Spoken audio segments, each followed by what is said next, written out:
What's up, everyone? Welcome to the latest episode of Made You a Mixtape, the podcast where we talk all about music in lives, in careers. Basically, music is life. With us today, it's Kyle Medeiros, creator of Perspectiv. Kyle, welcome to the show. Thank you so much for having me. I feel honored compared to the rest of your guests that you have. So, no, pretty special. You know what? Everyone's special, including you, Kyle. Tell us about Perspectiv. So Perspectiv is a video-based series which tells the stories of perspective, right? It's meant to promote empathy through the many different perspectives, the 7.5 billion different perspectives that we have on this earth. And the way we do that for season 1 specifically, I have 2 series, one called Meaning of Life and one called Bigger Question. And in both those series, I tackle, again, different perspectives. With Meaning of Life, it's one particular person who's lived an interesting life, whose title we may be familiar with, but we don't always know what the reason why behind who they are. So either their title or an interesting, something interesting happened to them. And then in Bigger Question, we go out of the streets and we ask people life's bigger questions. What is happiness? What happens after you die? Do you live for today or tomorrow? And it's just all about promoting empathy and listening to each other and understanding. As you were going through and doing all of these interviews, did you see, almost a common thread of humanity throughout each and every one? I mean, I think when it comes to people who are going to stop, right? So whether that be the 6 people who I interviewed for season 1 for the Meaning of Life, or the over 120 people that I stopped on the street, I think absolutely every single person had something that they wanted to share in that moment. So when you say humanity, yes, because they're reaching out from their heart and soul to answer these questions from their beliefs. And I think that if they weren't in the mindset to do that, even these people who had those advices, they probably wouldn't. So that humanity, that togetherness came from every single person I talked to. How did you come up with the idea for putting Perspectiv together?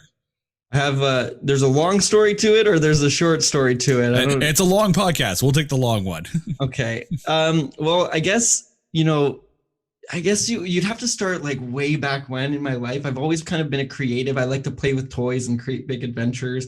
Or like I would do like Pokemon videos on YouTube and create little character sprites moving around and stuff. So I'd always been a creative, but I think my whole big thing was always about stories and how people interact. So often, and don't tell my teachers this, but I would skip school and class just to sit in like the forum and watch people interact with each other.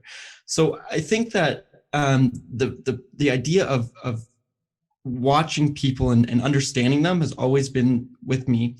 And then when it comes to the actual story of like how Perspectiv came about was, when I was growing up, I had a lot of clinical anxiety, I had OCD diagnosed and stuff. So a lot of mental health things going on with me and family members. Well, when I was doing that, like at one point, as I was young, I was told, you need to, take pills to calm yourself down. Well, I tried that and it didn't work for me. And I told myself at a very young age, I just want to be me, whoever I am, and my best self. Well, that came with a lot of those anxieties throughout my life, obviously. And then one day, fast forward to, I was about 17 or 18, my dad, unfortunately, he also dealt with mental health issues, depression. And I spoke to him one day and he said something that kind of stuck with me. And it was, don't be me. And don't be me was kind of the same mantra that I was living in the sense of, be myself, right? And unfortunately, within the next coming week, he did pass away. He took his own life. So that kind of at 18 years old, 19 years old, kind of started directing me to, wanting to tell stories of people, and so I went into journalism, and then I went into sports media because I loved sports stories because they're so different and creative and stuff like that you can do with that. And between the two of finding that creative passion in the sports and the important storytelling in journalism, I got a job coming out of school, and then I reflected on all these things that I just talked about and many more. And I said, who am I and what can I do with the skills that I've learned, with my inherent skills and with, my passions? And through all that reflection, the don't be me, the be yourself, I realized, and the watching everybody else, I realized there's nothing I want to do more than to, tell why everybody else should also be themselves, right? Like with the skills that I've learned through school, I can do that. So I feel like I could have went longer to make it even more broad, but that is my long story short of how I reflected to come up with the idea of Perspectiv. When you approach the people that you interviewed for the first series of episodes, how open were they to telling their story and to like basically opening themselves up for everyone to watch and listen to? I'll answer this in two parts. One, not easy to get people to jump in on something where you ask them, "Can I tell your life story?" But you have no idea how biased I can be. Do you know what I mean? So that was very difficult. So I found a friend of mine. Her name is Ryan, and she is actually one of the episodes. She's a cancer patient who's been re-diagnosed 4 or potentially even now 5 times. So she's healed from cancer, and then she's gotten re-diagnosed again. So I spoke to her and I said, "Would you be willing to kind of be like the pilot on this and let me practice?" And she said yes. And with that, I put it together, and I was able to share that video with the people that I was reaching out to, and then it became much easier. Even with the people who said, maybe this isn't the time for me, or people who said, yeah, and then again, maybe another time. They all watched that video and said, this is something like I have a story too, So that's how I was able to connect with them, is by showing them another person's story. And I think when somebody else watches somebody else's story, they reflect and say, well, I have a story too. And yeah, I think I guess that could be my answer for that question. As a producer, and you're having these people open themselves up and basically becoming vulnerable on camera, do you find yourself more as a storyteller or more as a caretaker of these stories? That's a great question. Actually, I've never thought of myself as a caretaker of stories, but I do want to say is what I'm doing. I am completely going in unbiased for them. It's not ultimately for me. It's for them and whoever wants to watch and take something from those stories. So that's my now title on my resume, caretaker of stories. But no, it is. I do think of myself as a storyteller. I always have, and it's just, you can't tell stories without other people though, and these people all have these amazing stories. So it just makes my job actually pretty easy. All I do is stitch it together to make it fluid. But yeah, it's been super fun so far, and I've learned so much. I remember watching a concert actually recently, a live stream concert, and in between the songs, the singer would talk about how after a while, the song that he wrote, had a lot of meaning to himself, but over the years, the song affected so many people that it had a transfer of ownership, if you will, and it kind of became their song. Now that you're the one telling these stories of these other people, like all the trials and tribulations that they're going through, do you hope that somewhere along the way that their stories connect with and affect enough people that their stories have that transfer of ownership to, almost enlighten other people's lives? I think it's called Evergreen, an evergreen story. And I think that ultimately all the stories that I'm telling are evergreen stories, that no matter if you watch them today or you watch them years from now, excuse me, or you watch them years from now, they will all have the same impact if you're looking for that impact, right? If you are listening to understand what they're saying and the why behind who they are and all that stuff. So yeah, that's what we hope. I don't want to tell these stories to change your opinion. I'm telling these stories to help maybe you understand more and broaden your opinion. So absolutely, what was the word you said, transfer of? A transfer of ownership, if you will. Yeah, exactly. And I think that it's maybe not, again, it's not taking that person and say, hey, I wanted to be an ICU doctor growing up. Let's take this person's story and say, okay, well, if I'm do the same kind of story, then I will be an ICU doctor. It's more of like, what was your mindset and what can I take from that? And that's the transfer that you're looking to broaden mind, to understand more. And yeah, so I love that. You are like feeding me with things that I'm going to write all over my resumes. This is amazing. We'll just transcribe the whole thing and just, put it on Kyle's resume. It's like, here you go. I am the caretaker of transferring ownership of stories. Yes. Yeah. Some of these stories have to be incredibly tough, not just for the people who are telling them stories, but as you immerse yourself into the story itself, do you find yourself not just drawn into the story, but personally affected by it? Yeah. And when I gave you that long story short, there's so many more reasons why Perspectiv came. But honestly, again, when it was reflecting, it was, what do I want more than anything? Well, I want, because I'm selfish and greedy, I want to know the meaning of life, but acknowledging that there is none. But the more people who I know the meaning of life from, the more I can kind of understand and build mine. And I'm telling you, after these 6 people, let's use just one for an example, 6 people and then all those other 120 people. But one interview I did was with a humanitarian who is from Hamilton, right? Just like myself, but is an international charity and actually built a school in Haiti in what she says is, Mother Teresa says, is the hardest 2 kilometers in the world. Well, she built a school there over a couple of years.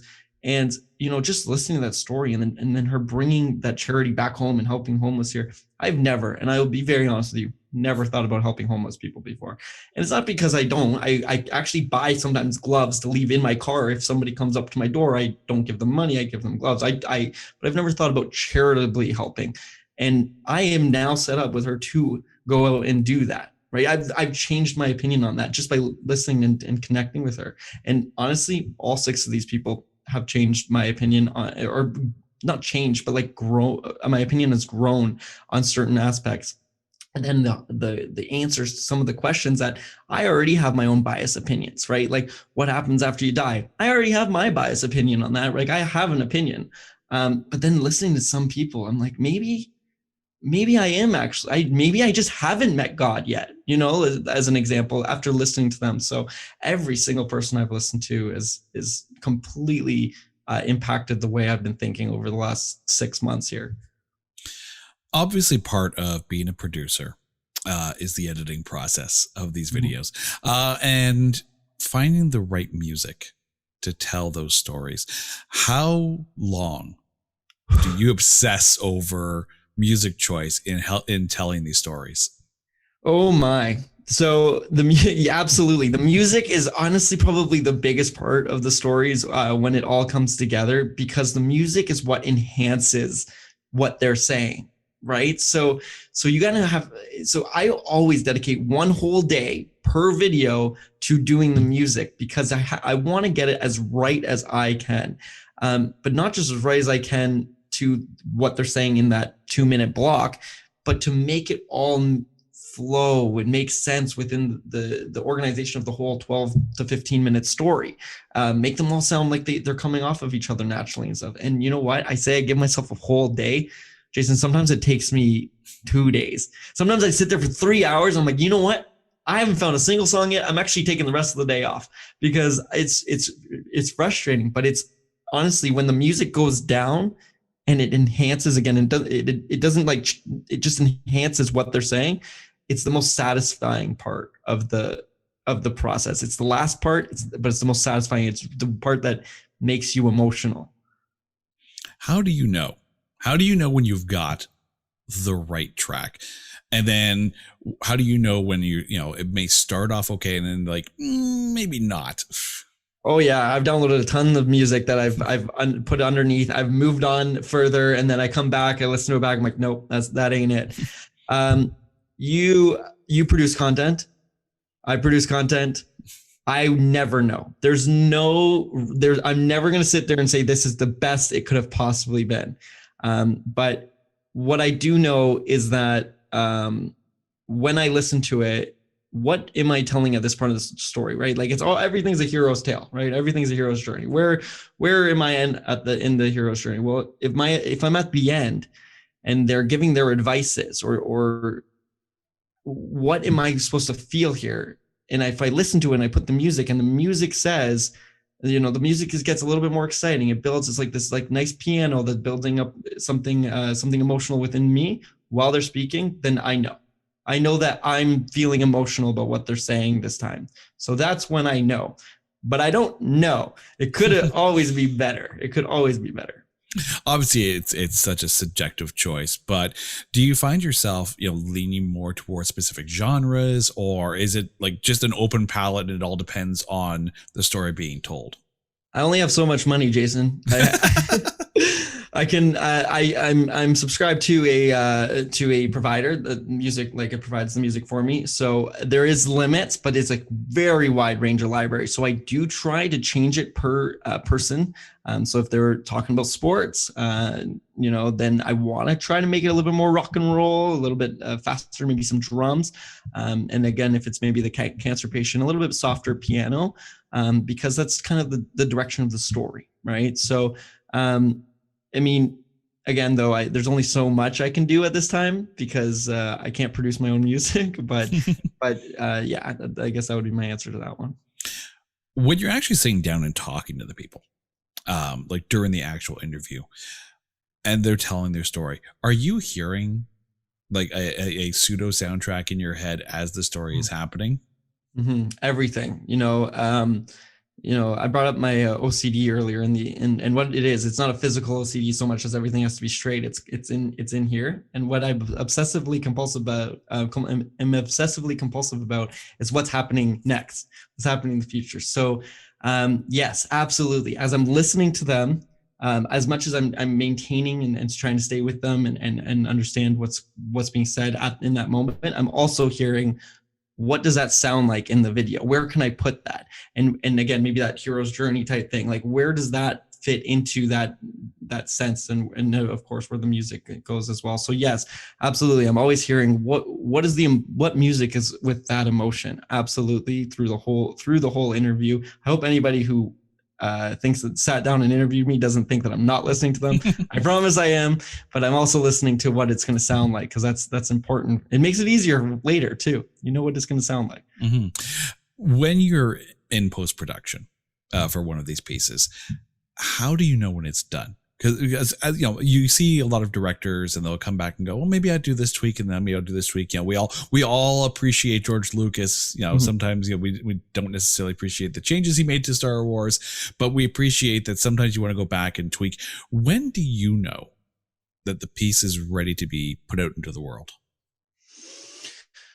Oh, that's again maybe the same answer as before. It could always be better. The importance of there's a mic that I'm missing, in my first season, let's say, that I don't have a boom mic and I don't like the sound of a mic underneath my shirt. I haven't figured that out yet, like a lav mic. So I'm using a direction mic.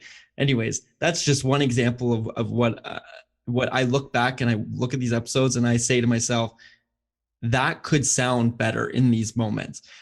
But funny enough, I send it to somebody else and they say, that sounds great. Right. So how do I know when it's done? It's one of those things that I could always go back and tweak it.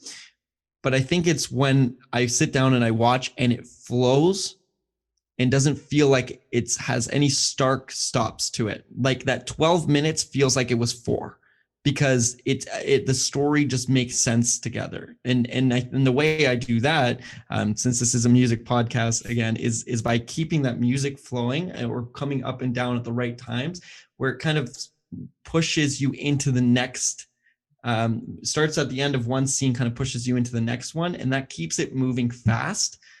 So that's when I know it's done, is when I can watch back and say that was quick. That went by quicker than 15 minutes.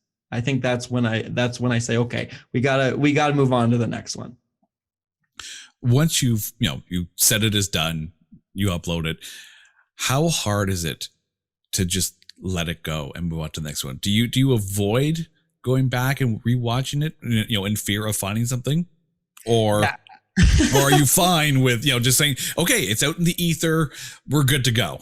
Yeah, I have to have confidence that it's gonna like that whatever's out, people will watch and not find mistakes, but I can't watch it too many times because I will find mistakes. That's just the nature of content creators. So I unfortunately do obsess over how it's going, like what have people been watching, because I think that it's hard to say. There's so many people who do different advices, but for me, it's if I know what people are watching until, or where people are stopping watching, or whichever, however you want to look at that, then I'll know what I have to fix for the next ones. Because ultimately, I want to make this a full-time career, right? So I have to kind of look at it analytically like that. So unfortunately, I obsess over those kind of things. It's just who I am. It's just who I am.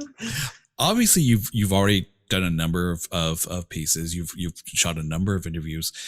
Is there someone's story out there that you would love to tell? Oh man, every single day I've like come across somebody who's like, oh, I want to tell. Like, did you know we have 36 Lego masters in the world, or 38, and there's only one in Canada, lives in Mississauga? Wouldn't you love to just like, how did you become a Lego master? But I guess I would watch that actually. Absolutely. So not season 1, but maybe another season, who knows? But yeah, every single day. I don't know. Do you want me to answer in the context of anybody, or do you want me to answer in the context of music? Sky's the limit. Oh, I thought this was a music podcast. Sky's the limit. No, this is a life podcast. Music just happens to be the backdrop of it. Awesome. There's one person I definitely would love to interview beyond anybody else. And it's the same person I think anybody in my path would, and it's the Dalai Lama. Absolutely. Just like, if you watch videos of him, because obviously I've never met him, but if you watch videos, he has the way of speaking that you have to listen, and not just listen, but understand. You have to understand what he's saying. It always impacts you. Little words, longer, however he's saying it. And I think that it's selfish, because he's probably answered all the questions that I would go and ask him. But to sit down with him in person and to ask him the questions for myself, I think of everybody, that would be the most impactful person that I could think of right now. So we talk about these stories inspiring you, and stories of other people like the Dalai Lama inspiring you. What music inspires you? There's the music question. Yeah, I had to come back around to it. I wrote so many notes. What's going on here? That's a good. What music inspires me? I love every music. Maybe not so much like exaggerative music, like way too much, but I love all different genres of music. I think when it comes to music that maybe inspires me the most, and I'm trying to think of this because of all the notes I've written down, I didn't answer that question, is music that has a story in it that I can either connect to or understand or learn something from. And that could be in rap, that could be in pop, it could be rock, whatever, but something that I listen and I say, that person in that story has gone through this, and this is what I take from it. I think that's just how my brain goes. It's always what I'm looking for. So connecting to the story, obviously you're a lyrics over music person.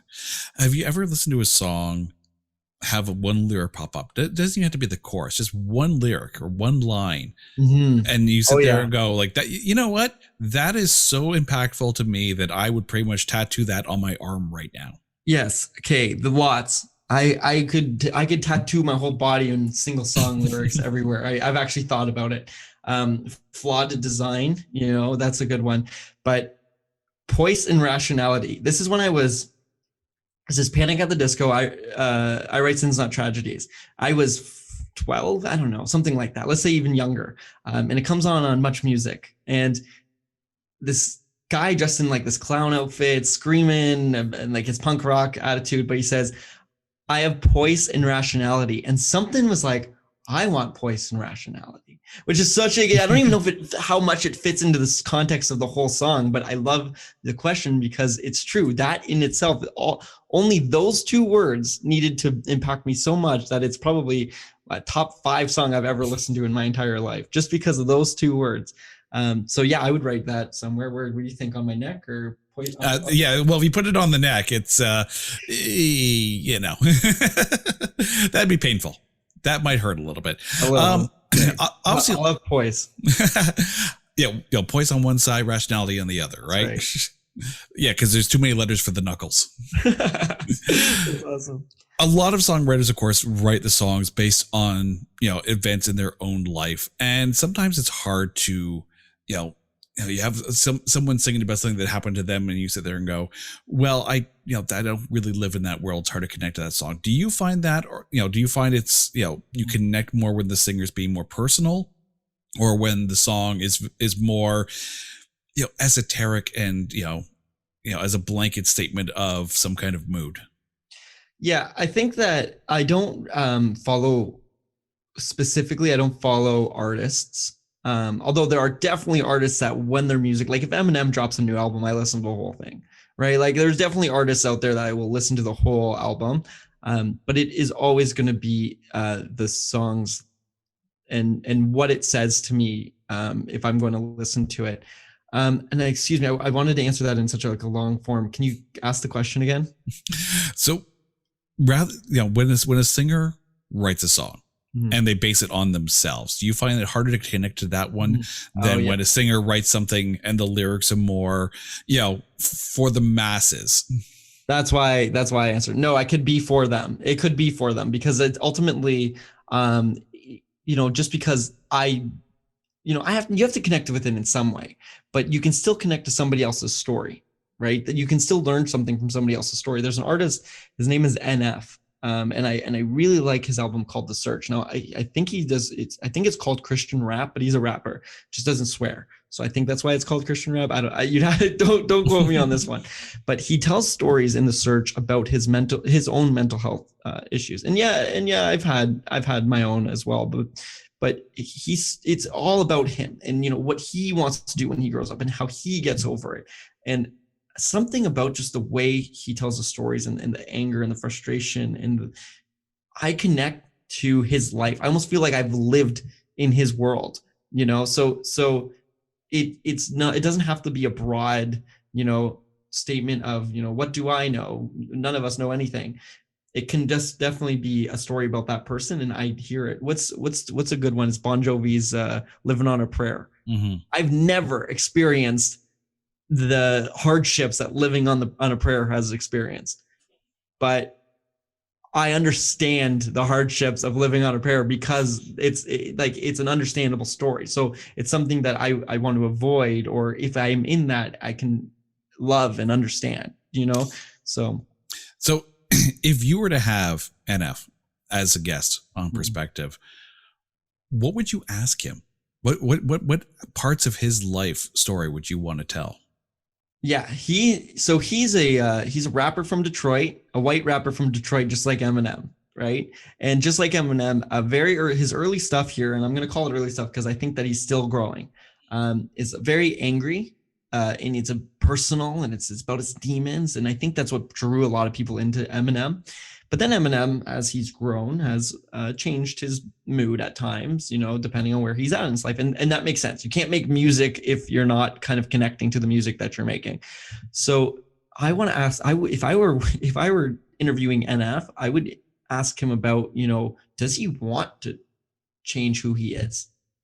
Or do you want to maintain this success through your anger, through your, I don't know. I don't want to call it anger because I can't speak for him, but through this kind of mood, and that's what I want. Like, obviously, if I'm telling a story of his meaning of life, I would tell, who he was and how he got to where he is. But most importantly for me, where do you want to go? And who do you want to be, especially looking at Eminem. So that's that, you know what? And if you ever see this somehow, or like, if we ever get in touch, you are the one artist that I want to interview probably more than anybody, to be honest. You do realize we have to tag him now on this. Oh, I hope you watch the whole thing. Yeah. I'm also from Hamilton. Well, there you go. Detroit. I was going to say Detroit, but I can't lie. No. Well, Hamilton's rough, right? No.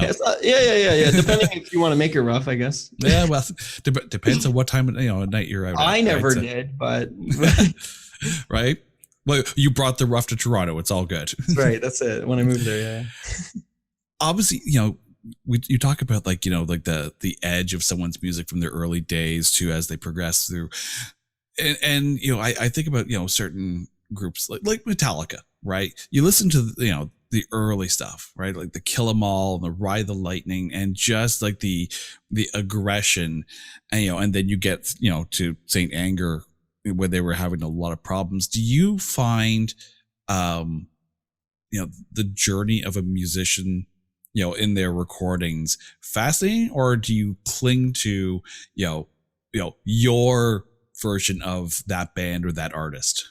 Yeah, I mean, like I'd be, you can say it's fascinating, but it's a little bit of an ignorant statement, because the music that you enjoy is the music you enjoy. I brought up Eminem. A lot of his early stuff is just phenomenal. And, when I was younger, I connected with him more, and I will listen to every one of his songs whenever he releases them. But do I enjoy them as much anymore? No, I don't. I used to love Beyonce. I just don't connect with her at all anymore. So that's part of it. Like that's one example too. So, it's fascinating because, it's important that people are evolving, but listen, it's my music taste too, right? Mm-hmm. Like I'm old Linkin Park. Yes. Everything. Yes. New Linkin Park. That song was kind of boppy. I'll put it on my phone, but I don't really like much of it. And that's not a shot against them, because I hope other people do. So, it's fascinating that they're growing, and they should change their music as they're growing, in my opinion, but doesn't mean I have to like it. I'm going to connect to what I connect to. And sometimes it's older stuff. How has your personal music taste evolved over the years? Oh yeah, I mean, again, I have a wide range of music taste, right? Like I listen to a lot of different things. Probably coming from my mom, because she grew me up on all these like nice 80s songs like Mr. Roboto and When Doves Fly and all that good stuff. But also like she loved pop music, dance music, and the Great Big Sea. That was a big thing for me too. So those are already super wide before I even turned 5 years old. So I've always maintained this like enjoying all that kind of music. But I think when I got to 18, 19, I started listening to club music a lot, drum and bass stuff, because I loved running around and jumping, doing parkour on buildings. Don't tell my teachers. That's another reason why I skip. Don't skip school. For anybody listening to this, also because you'll figure it out anyways. If you're doing parkour, don't land wrong, because then you will miss school. Yeah, that's right. Yeah, I've hurt my back a few times, but hey, it's never been too bad. But a lot of that kind of stuff, because I was getting to that point where I was, maybe I'm overshooting about being 19, but I was getting to that point where I was like, I wanted to party, I wanted to have fun with my friends, and everything's hyper at this point in my life, right? And then, And that got me kind of into that kind of the drum and bass type feel. But, then when my dad passed away, I started, I was already so hyper because of my anxiety and everything, that I started started naturally moving to music that was a lot slower, because it would bring me into that headspace. So I would follow that maybe drum and bass type feel, but into more like a liquid, or like a chill hop or something like that is a lot slower, and it kind of calms my mood down. And I think I've followed through with that more often now since kind of there, where I listen to more music now that's more calm, to keep me leveled, my hyperactiveness kind of leveled. And I find that it works so much. So I listen to a lot of chill hop, some jazz. Maybe I can't title all of it, but some jazz as well I really enjoy. And then just like even kind of alternative pop music that is kind of slow and kind of keeps you thoughtful and keeps you in a good mood. So that's probably what I listen to most now, compared to when I was young, listening to punk rock and rap all the time and stuff like that. You talked about listening to certain songs, especially when your dad passed away and whatnot, and just adjusting your taste in music.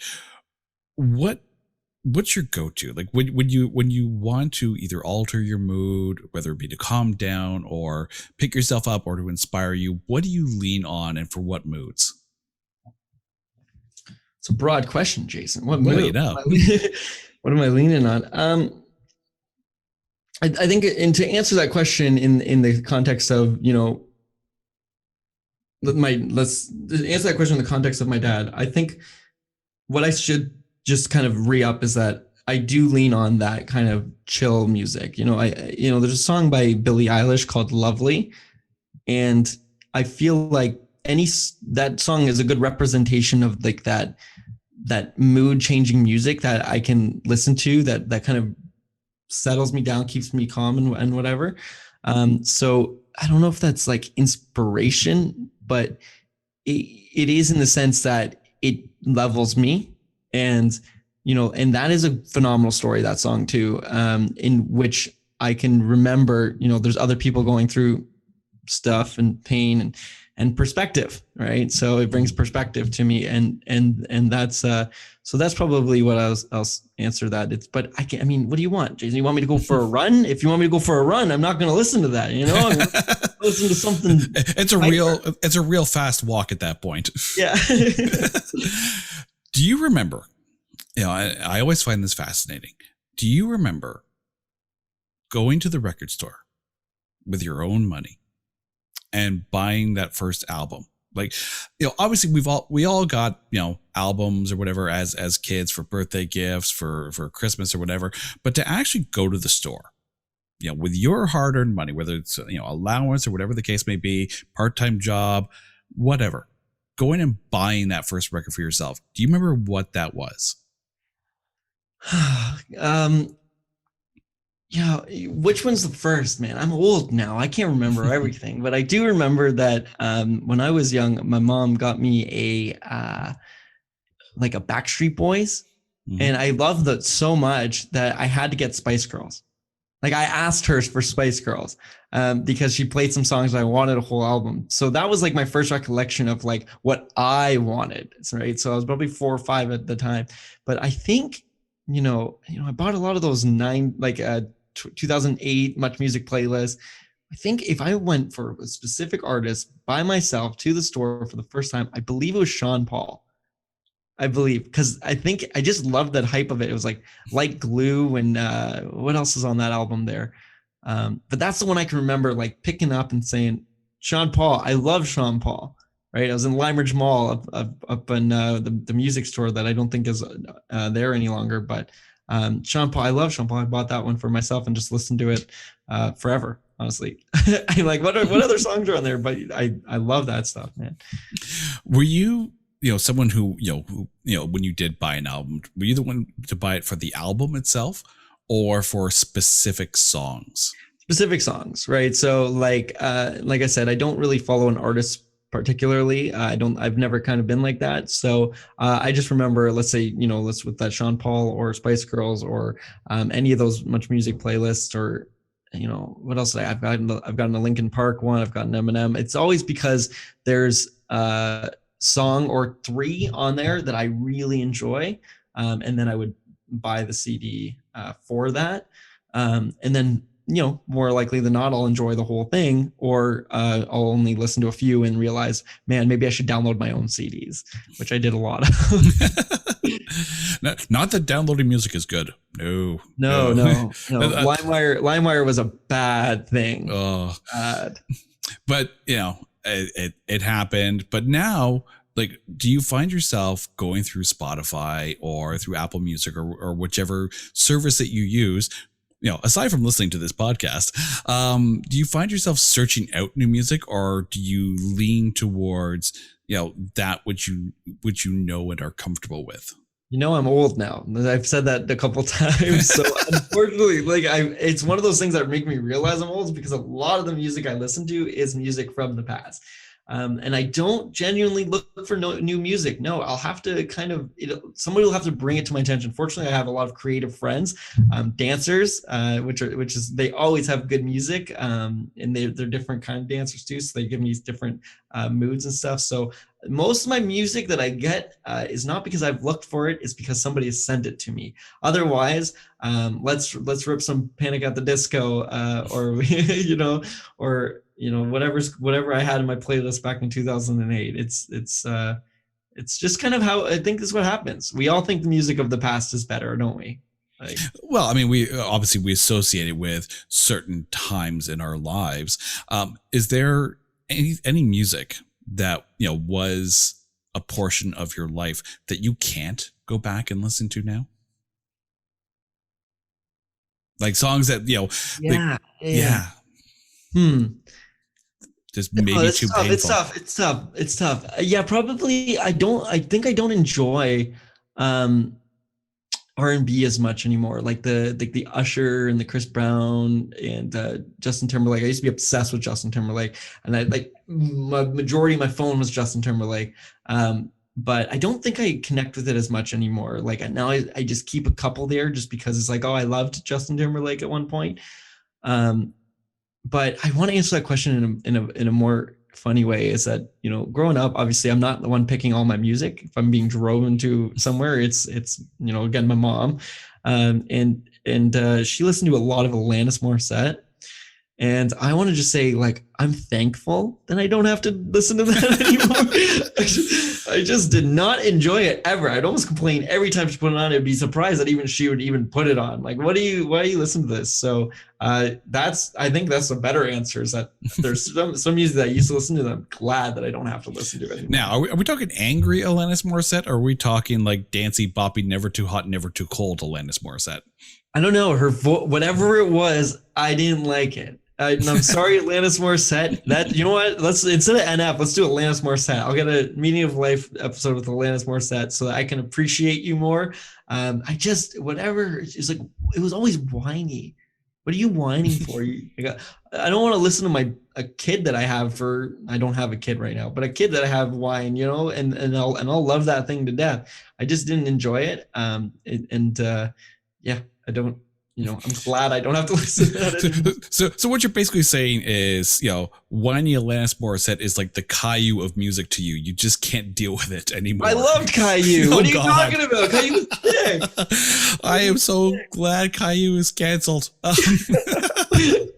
Oh, I think that may be the first time anyone's ever said, someone is the Caillou of music, but that's so funny. But she is, isn't she? Some people enjoy it. I loved Caillou, man. Caillou was the best. What are you talking about? Caillou was whiny as hell. I don't even remember it at all. I just remember liking it because it kind of sounded like my name, and they were like, "Oh, Caillou," and I'm like, "Oh, I'm Kyle." Yeah, it also sounds like kaiju. And that reminds me of Pacific Rim, and that's not good. That's funny. Oh, so we get to the part of the podcast where we get a little personal here. Okay. So, Kyle. Yes. If you were to make a hypothetical mixtape of songs that basically told the story of you, right? And you basically said, you want to know me? It's between sides A and sides B. Mm-hmm. What songs are on there and why are they there? So, Jason, because I'm over prepared, I have written down, I knew you were going to ask this question, so I wrote down 10 songs to put on a playlist. Do you want to hear all 10 songs? I want to hear every single one of these 10 songs. Okay, and I put them in order too, because that's just the way I am. That's the way I be. So I guess I'll start right off the top. It is actually an NF song, and it is the title song on the Surge album called The Surge. And I just think that I brought it up. I think it does such a good job at portraying the emotions of somebody's kind of mental health. He says at one point, he says, the sales can rise doesn't mean much when your health declines. And I think that he's like, it's such a true storyteller, he's such a true storyteller in the sense that, this is truthful to him. Right. So I enjoy that. The second song was It's My Life by Bon Jovi. And I think for me personally, when I watched that when I was younger, I think that's what kind of got me into the parkour, watching that guy jump off the bridge and roll away from the truck. It's all about his life. So I think that's another thing. It's all about my life. Number 3, have you ever heard the song Flawed Design by Stabilo? I have not. So this one is a story about a guy growing up who kind of starts to realize that, he can manipulate people, but what is that worth? Right. So again, it's another kind of self-reflection song. I think that we're all flawed, right? I think if you really think about it, I said earlier, right, flawed design on me, we're all a flawed design because none of us are perfect. And I think that's what makes us all perfect. So I think that, that song I listened to a long time ago, it really connected with me. The next one was 1-800 by Logic, the suicide song. I think that's some obvious reasons for that one. Not just my dad, but I've dealt with suicide in my life. And I think Logic does such a good job at portraying it in that song. So I appreciate that one. Next one is Welcome to the Black Parade by My Chemical Romance. And this one, I think, is just like, honestly, if I make this joke all the time, it's an objectively top 10 song of all time, which I'm sure everybody listening to this is like, what? You cannot say that, but I can. So, well, we also said that Alanis Morissette was the Caillou of music. So that's right. So we can say whatever we want. That's right. This is our opinion. And I just think it's such an emotional roller coaster of life, right? Like even the first part of it is sung twice, right? The first part of it, all the lyrics are sung back to back, but first time slower, second time more kind of fast. And it goes to show you again, like life is a roller coaster, right? And it does such a good job at bringing that all together. The sixth song is Rise Up by Andra Day. And this one is it's another phenomenal story. It hits me emotionally. And it says, but I promise we'll take the world to its feet. At one point, I think that's one of those, what lyric does connect with you? As she's kind of portraying these emotions, she says we, and I think that's so important to say that none of us can do these things by ourselves. That it's all about we, if we want to do this. The next song is Lovely by Billie Eilish. I brought it up earlier in the podcast. I don't have to go into much more, but again, it just kind of is another song that kind of is a representation song of the kind of music that I listen to now. Just about their mental health and stuff as well. And then probably my favorite song of all time is my next one. And that's What Do I Know by Ed Sheeran. And have you listened to this song before? I'll be honest. I really don't listen to Ed Sheeran. Nothing against him. I just haven't actually gotten around to it. Ed Sheeran is the Little Bear of music. Did you watch Little Bear? I did not watch Little Bear either. What other kids shows did everybody like? I think everybody liked Little Bear. So whatever. What do I know is the reason I love it so much is because the whole story is about changing the world to a more empathetical and personal one, right? Instead, it says I'm just a boy with a one-man show, and he says, and love can change the world in a moment. But what do I know? And it's one of those things that, I think those who aren't starved for power, we all think about. What if we just kind of loved a little bit more? What if we shared a little bit more? And just everything about that kind of represents, what I feel like as a person. Last two songs, Do You Remember by Chance the Rapper? Because as much as I'm always thinking about, what's going on next, what's happening next, because that's just the way my brain goes. And I think most of us, right? It's always good to remember the past as well. And that's one of those songs that kind of makes me remember the good times. And the last one is Falling for the First Time by Bare Naked Ladies. And I love the Bare Naked Ladies. They have a special place in my heart. That's my mom's fault too. But I think Falling for the First Time, it's the way I listen to it is it's a perfectionist understanding that he is not perfect. Right. And I think that's one of those things, again, it's a self-reflection thing. I'm too cool. Too bad I'm a loser, or I'm hot, or I'm clean, but I'm dirty, and all those things. It's like, we are all flawed design, right? We are all kind of flawed. And it's just another one of those self-reflection songs that I really appreciate, because it helps me self-reflect and understand that no matter who I'm looking at, if they're my hero, if they're somebody who has a career something that I wanted to do at some point, they all have a story behind them, and they're not perfect just because they made it to the place that they did. And sometimes all they want is for somebody to listen to who they are. And that's just my whole shtick here. And, I also blame that on my mom. So love you, Mom. Glad I brought you up so many times in this video. But no, let's be honest. You love your mom when she plays the Bare Naked Ladies. You don't love your mom when she plays Alanis Morissette. So now we know. It's all perspective. One of the things that just listening to you describe those connections to those songs. You mentioned the Bon Jovi one, It's My Life, and talking about how the video and all those scenes. You're a video producer. you're a content creator. So obviously you spend a lot of time visualizing things. Do you ever just, put the headphones on, sync it to a song and start to visualize what the music video would look like if you produced it? Yes. And I think that's why I'm friends with so many dancers, because as soon as I listen to music with them, I'm like, I think you could do this and that and all this stuff like this. I love doing that. Absolutely. Every song I listen to, so I have these meaning of life videos, and I find music to them, but I might be searching for music and I hear like a club song, like a Miami Beats club song. And I'm like, oh, meaning of life, DJ. I start building the whole series in my head as soon as that happens, or some kind of video that I can do some kind of creative 2-minute video for. So I love that question because it's absolutely true. And I hope that anybody who listens to music thinks the same way. What is that story telling you? How is it inspiring you? And what can you visualize? I love that so much. Obviously, growing up in Canada, you watched a lot of Much Music because, let's be honest, Much Music at the time was awesome. That's when they showed music, of course.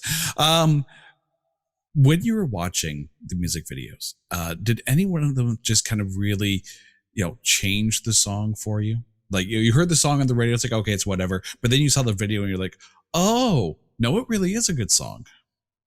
Oh, that's a great question. I don't think I have an answer for you. I don't think that's one of those questions, Jason, you should have said me ahead of time. And I would have wrote it down in my notes. What do I think? Let's think of if I can think of one in 5 seconds here. Or at least a music video that stood out for you. Mm-hmm. Am I allowed to say Toxic by Britney Spears? The song overall is not great, is it? It's okay, but the video is phenomenal. Especially when I was 12. Am I allowed to say that? I don't know. I think I unfortunately don't have a better answer for you, but yeah. But then of course now you get that show, The Flight Attendant. It's basically like if Toxic were a full-length HBO series. That's right. Lo and behold, Toxic is the reason that I have all the fetishes I do today. How about that? No. Hey, am I allowed to say this? Now let me take it a step further. And we're at the edge of the cliff. Now we're just going to jump right off. Yeah. Okay. So put your producer hat on. Put your video producer hat on. Okay. We've talked about, whose story you would want to tell as far as part of your Perspectiv series, as far as musicians go. But if you had the opportunity to take a song and make the music video for it, what would it be? I'm throwing the curveballs at you today. Yeah, what are you doing, dude? Like, you gotta send me these questions ahead of time. I'm gonna make you and everyone else think. Yeah, okay. See, so what you need to do now is play commercial music because I gotta think for a second here. I like to what song? So many. There's so many. I gotta kind of bring it down. Okay. Let's say I want to, this is going to be a terrible answer given the fact that I wanted to bring something that maybe I haven't talked about before. Actually, let me flip the page here. Let's say there's a song called Someone, okay? Okay. And it's by Friction and it's not a song with lyrics, okay? I think that it's a song that has like this, it's like a remix song. It's one of those songs I listened to back when I was doing parkour and stuff. So it was one of those that kind of inspired me to move.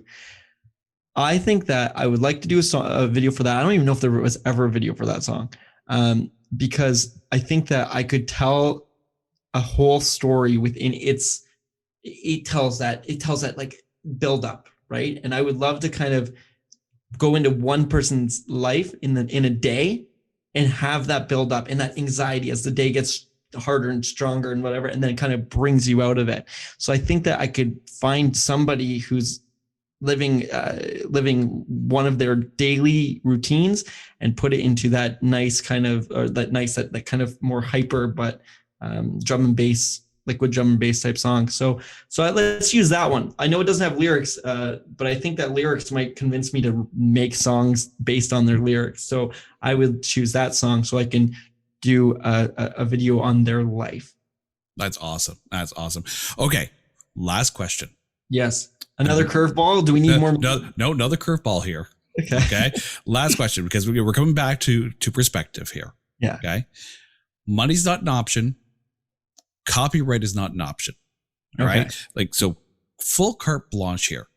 Okay. If you were to pick one song that was the theme song to Perspectiv, what would you choose? And that's the easy one. That is the easy one. And I would absolutely choose What Do I Know by Ed Sheeran, and it was one that I brought up already. And again, it's one of those that it's just all about, spreading love and stop worrying about the things that are beyond our control and just, listening, understanding. And it's such an empathy driven song. And that is really ultimately what I'm doing here, is that I'm trying to drive empathy through other people's stories. So that would be absolutely the theme song. No copyright. Otherwise, I would already have it. Kyle, thank you so much for this. Where can we find you on social media? Where can we find Perspectiv? And how can NF get a hold of you so you can tell his story? Yeah, NF, you can knock on my door, since I made some weird joke earlier about living in the same city, which on reflection, that made no sense. So you can find me on social media.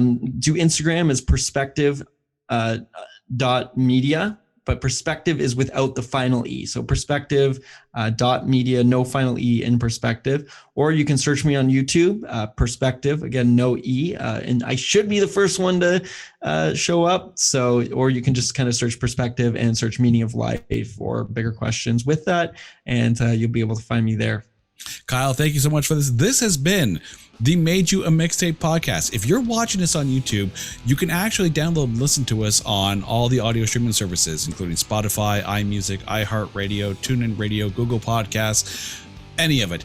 If you're listening to us on one of those, you can actually watch this full interview on our YouTube channel, and you can find us on Twitter at the MYAM Podcast. I'm Jason. Thank you so much. We will see you next week.